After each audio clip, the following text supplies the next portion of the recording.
the human form is beautiful, no matter who it is. Our societal issues aside, human beings are beautiful. We're made in the image of God, so I would imagine that God's got to be pretty spectacular. So if we're even remotely in His image, we've got to be pretty good too.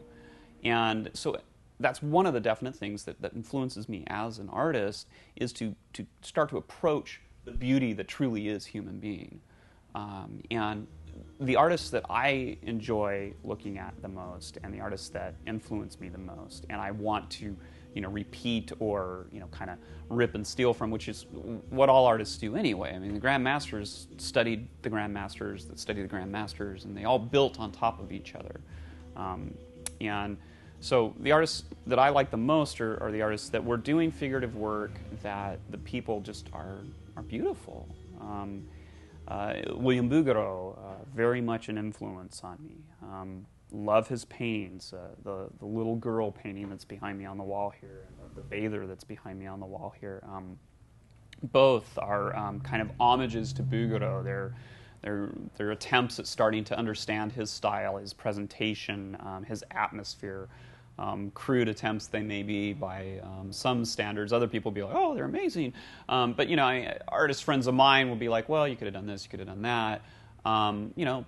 They're the beginning attempts. These are the experiments. These are me trying to use my ideas of contemporary figures in more of a classical setting.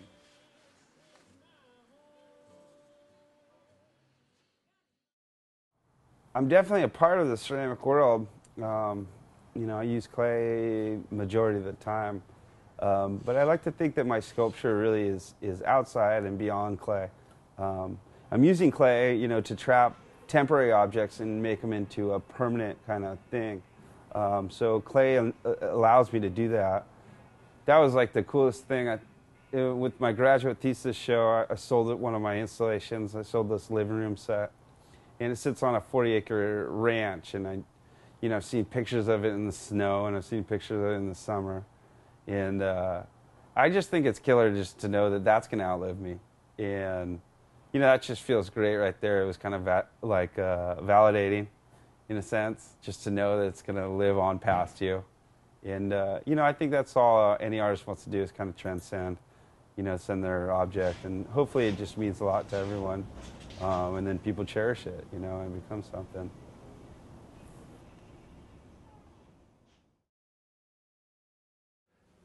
I realized that some of these images I was creating were kind of cool, at least to me. And then all of a sudden I realized, well, I think it's when I started thinking in terms of galleries, and what that game was all about. I started getting into reading Black and White magazine and all that, and seeing some of these pretty well-known photographers, and it was sort of like, well, they're getting their work in these galleries, and they're kind of doing the same stuff I am. So I think I'll try to do that. And that became a challenge. It became kind of a goal. I wanted to get my work in galleries. But the whole time, the artistic side was coming out too, and I was up against certain galleries wanting certain things, and certain kinds of photos that I didn't necessarily want to take. So my goal was kind of to try to get, keep going on with my style, yet still try to get these things in some kind of gallery somewhere. So, yeah.